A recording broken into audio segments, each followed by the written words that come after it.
23 अगस्त की सुबह एक ऐसी खबर हम सबको सुनने को मिली जिसके ऊपर किसी को भी विश्वास नहीं हो पाया।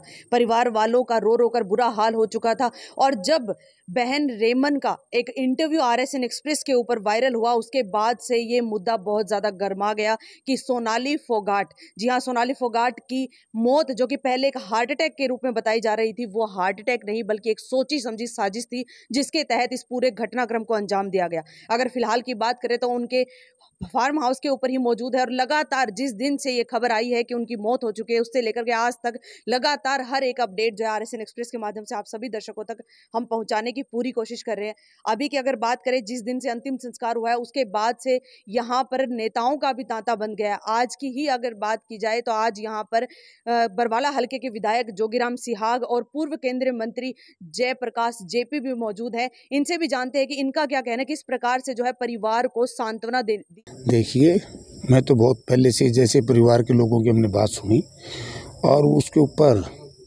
100% आज भी अड़िग हूँ कि सोनाली जी का राजनीतिक कत्ल है जी। मैं नहीं मानता कि कोई प्रॉपर्टी या धन का किसी दूसरे मामले को लेकर के है और प्रजातंत्र में अगर राजनीतिक कत्ल दबाने का कोई भी व्यक्ति प्रयास करता है वो प्रजातंत्र का सबसे बड़ा शत्रु है जी। जैसे आप कह रहे हैं राजनीतिक कत्ल है तो इसमें किन लोगों का हाथ हो सकता है? देखो, वो तो सीबीआई से जांच करानी चाहिए क्योंकि ये जो दो लोग हैं ना जी, ये कत्ल नहीं कर सकते। इनके पीछे बहुत बड़ी ताकतें हैं, बहुत बड़े लोगों का हाथ मिलेगा। तो सीबीआई की जांच के लिए मुख्यमंत्री से मिले हैं जी, तो अभी 2 दिन बीत चुके हैं, सीबीआई जांच के कोई आदेश नहीं दिए गए, इस पर आपका क्या कहना है? देखिए, मैं मुख्यमंत्री जी का वक्तव्य मैंने सुना था, मैं उस पर भी थोड़ा सा इतराज़ करता हूँ क्योंकि वहाँ यूटी जी, एलजी, वहाँ की जो पुलिस है वो भारत सरकार के अधीन है।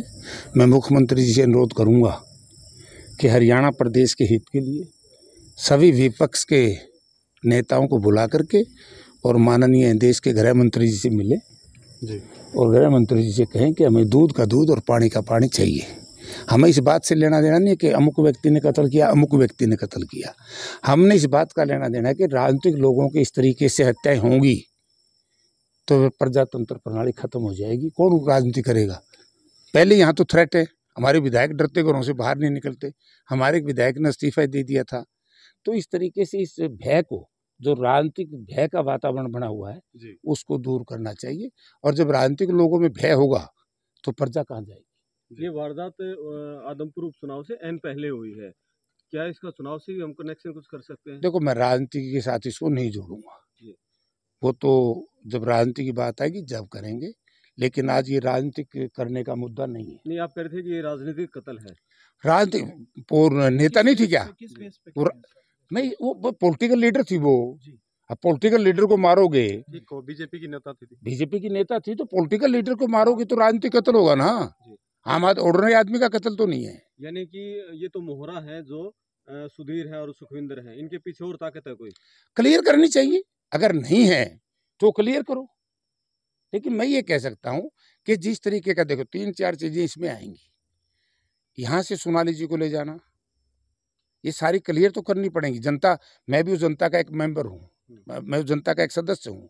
यहाँ से जिस तरीके से उनको लेके जाना चंडीगढ़, चंडीगढ़ से गुड़गांव, जो मैंने परिवार के सदस्यों से सुना है कि उन्होंने यहाँ आना चाहिए, यहाँ आना था, लेकिन यहाँ की बजाय वहाँ गुड़गांव ले गए और गुड़गांव से ये दोनों लोग जिस तरीके से फ्लाइट से वहाँ गए, वहाँ ना उनका कोई कार्यक्रम था, पहले से तो कोई प्रोग्राम नहीं था, तो सडनली जो प्रोग्राम हुआ, क्या कारण है, क्या ऐसी व्यवस्था हुई, कौन इसके पीछे है, कौन इसके लिए जिम्मेवार है कि वहाँ गए और जा कर के इस तरीके से एक वीडियो फुटेज आपने भी देखी होगी कि डांस भी कर रहे हैं और डांस में थोड़ा मोटा ड्रग्स भी पिला रहे हैं।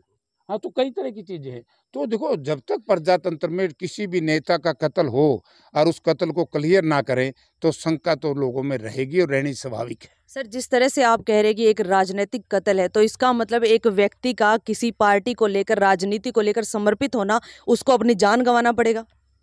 कुछ भी हो सकता है राजनीति में, मैं तो खुद कह रहा हूँ, पहले भी कई बार ऐसा हुआ है और यही एक कारण है कि जो पहले इस तरह के राजनीतिक कत्ल हुए हरियाणा में, क्योंकि मैं इस पर राजनीति नहीं करना चाहता, मैं 10 दिन के बाद राजनीति करूंगा और हम बताएंगे लोगों को पॉलिटिकल मर्डर पहले कहाँ कहाँ हुए हैं और कैसे कैसे दबाया गया, उनके कातिलों को किस तरीके से इनकाउंटर करवाया गया, सारी चीज़ें आएंगी। लेकिन आज मैं केवल शोक प्रकट करने के लिए आया हूँ, इस पे राजनीति आज मैं नहीं करूँगा। सर, ये गोवा पुलिस कहीं ना कहीं सीबीआई जांच से कुछ पीछे हटती नजर आ रही है। वो कैसे हटेगी? वो तो हट ही नहीं सकती। वहाँ की सरकार लिख के देगी और लिख के देना पड़ेगा।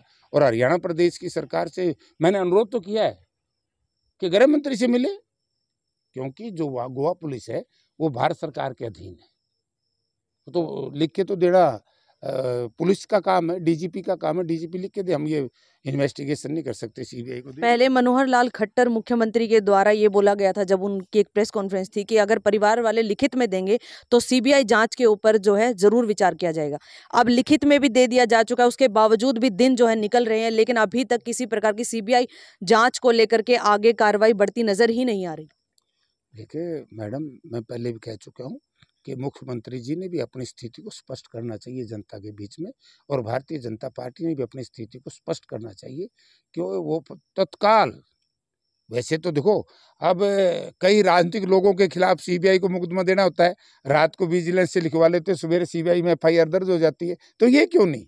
यही मैं कह रहा हूँ कि जब उनके परिवार के लोग, अब मैं अंदर बैठा था, परिवार के लोग यही कह रहे थे कि मुख्यमंत्री जी ने हाँ भर ली है और वो कह रहे हम सीबीआई को देंगे, तो दो रोज हो चुके हैं। सीबीआई को अभी तक तो ये ट्रांसफर हो जाना चाहिए था।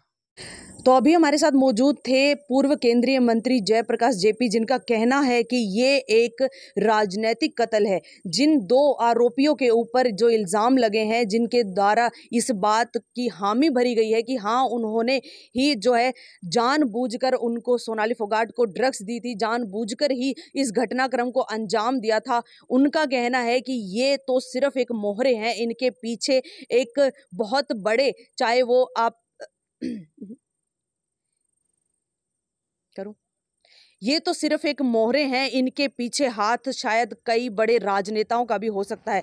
इसी के चलते आने वाले टाइम में बार बार हर किसी के द्वारा यही बात बोली जा रही है कि जितना जल्दी हो सके सीबीआई जांच यहां पर होनी चाहिए। अगर सरकार चाहे तो अभी तक ये जांच हो भी जाती और अभी तक ये पूरी कहानी सुलझ भी जाती। आप लोगों का क्या कहना है? कमेंट बॉक्स में अपनी राय जरूर रखिए और वीडियो को शेयर करते रहिए।